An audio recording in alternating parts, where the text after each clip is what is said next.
Hey guys,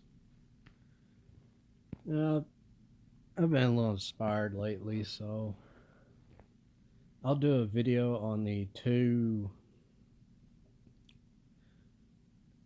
This is like first 30 seconds of the video, but and whatever. The two racial castes of Europe or Europeans. I want to do a video on this just because I think this explains a lot. And with those two castes of Europa, it's the Indo-Europeans, or you can also call them. That's just the modern term, but you also call them like Aryans or Yakubians, you know. And then the other group is the Anatolians, and if you're not aware, uh, they're the Neolithic farmers of Europe, which were the inhabitants before the Indo-European migration into it. They came from Anatolia, and that's what I mean when I say Anatolian, because the people are still there, or they're like still within the genetic pool, anyways. And some people, they can be like a hodgepodge, but usually if they're people generally are more Anatolian than they are Indo-European. Anyways, that's enough of that. Let me actually get on with the subject at hand.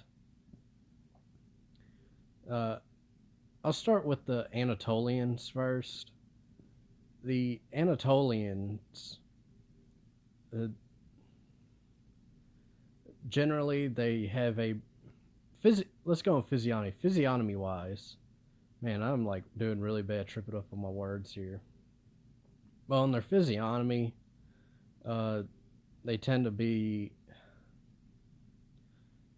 this, like, majority of normies are Anatolians, and they might have something like a oofy doofy phenotype, maybe look like some sort of like the foys may look like something like an Egyptian priestess, they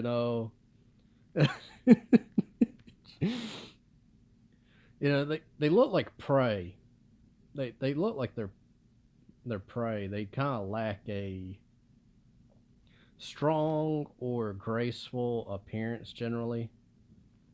It's like the whole meme of like what the average British person or Italian looks like. Those would be examples like Anatolians. And Anatolians are like a majority of the European peoples, and they may have some Indo-European admixture in them, which causes like internal conflict. But usually, there's so much more Anatolian than Indo-European. The Anatolian just kind of wills itself upon them. Uh, I'll get into like their biospirit, and biospirit is not like your individual soul. It's uh, this element of your soul that is basically determined by your clan, your tribe, nation, ethnicity, whatever, blah, blah, blah, blah, blah. Some of you guys probably familiar with that concept, anyways. The Anatolian is kind of one of the biggest differences between them and the Indo-European is their more matriarchal leanings. They're longhouse cultured. They basically venerate or worship Ishtar.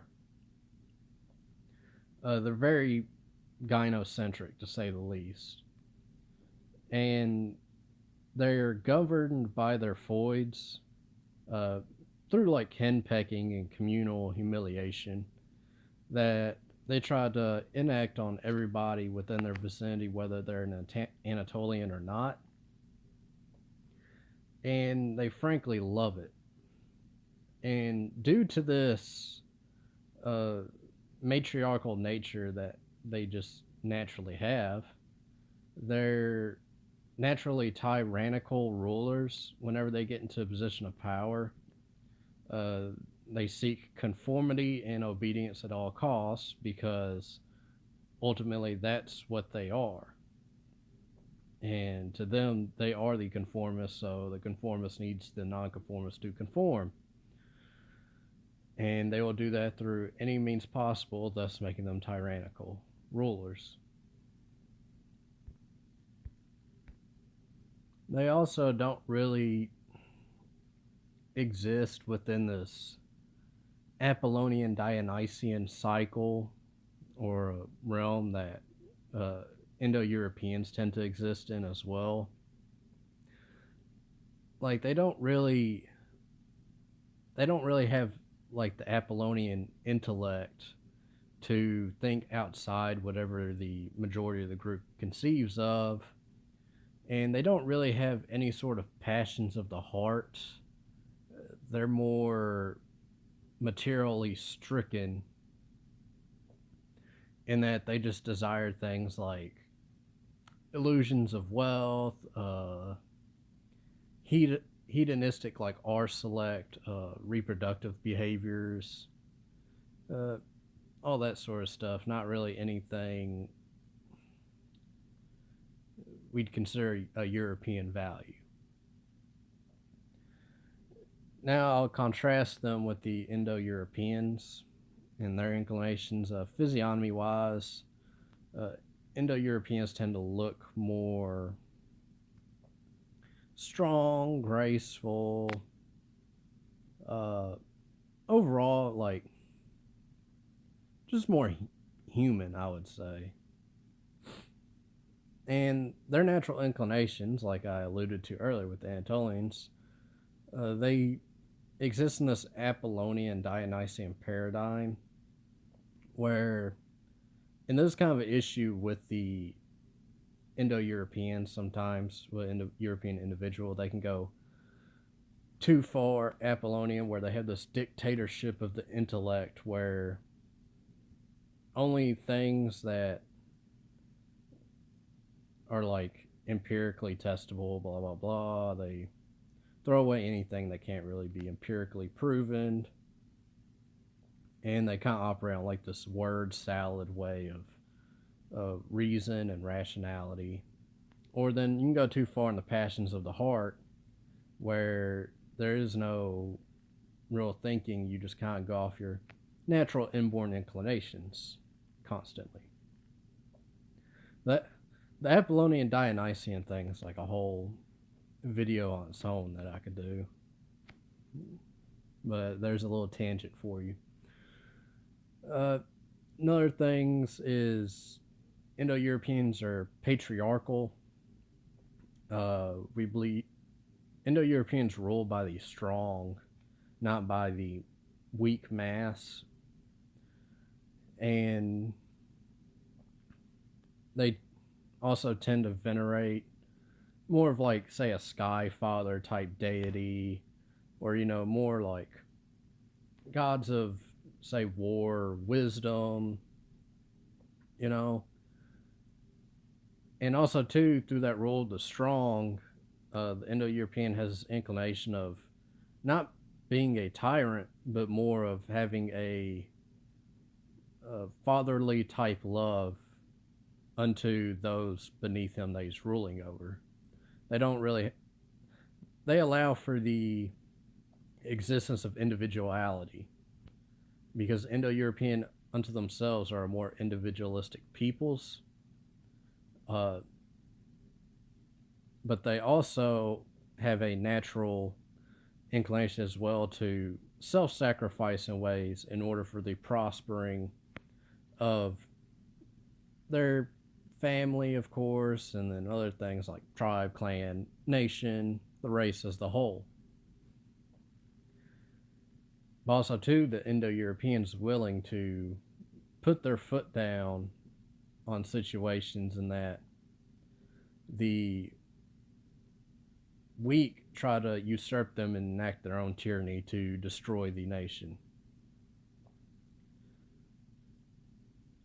And we're at this paradigm now where the Anatolians generally don't rule on themselves for very long. They usually just get usurped by another powers. And throughout history, it's generally been the Indo-Europeans just reassert themselves. But in this current state, we're ruled by this Babylonian element. And the Anatolians decide to conform around this Anatolian element, which is more fitting for them due to Babylon's matriarchal nature and materialistic leanings. And the issue you face as like an Indo-European is that you're, especially if you're, well, this is pretty much all of them, is your vril levels are exceedingly high within the society, or they get detected more as being high. So when you go around these Anatolians, it causes them like literal physical, psychological, and spiritual pain. And so they have to lash at you. You don't even have to say anything. You don't have to look like, you don't have to like stand out in terms of your appearance. They just lash out at you because they can just sense that you are, uh, frankly, superior and actually want the best for them. But they don't realize what's best for them. They only really know their more basal desires. You know, it's like sometimes you go around group Anatolians and then they like spurg out so bad just from your sheer aura emanating off of you. They try to do something like lock you up in Babylonian prison and torment you with the mysteries from the tomb of Gilgamesh or whatever, something like that. Then yeah, I think that's happened to everybody, or at least everybody's watching this vid. I mean, if they haven't tried to like put you in Babylonian prison and torment you with the mysteries from the tomb of Gilgamesh, you might need to go get a vril check, bro, because you might be an Anatolian or just an Indo-European who kind of has like a dim spark within them, and they haven't really awakened their true potential in terms of vril levels. Like my biomagnetism is off the charts here. I almost have telekinesis. I've almost unlocked that part. That's the perks you get for being a true son of Yakub. I think I was all over the place with this video, guys, but yeah, I think I said my piece. I hope this is coherent enough. Anyways, guys, I hope y'all are doing well. Be careful around those Anatolians out there. And y'all take it easy. We'll see you.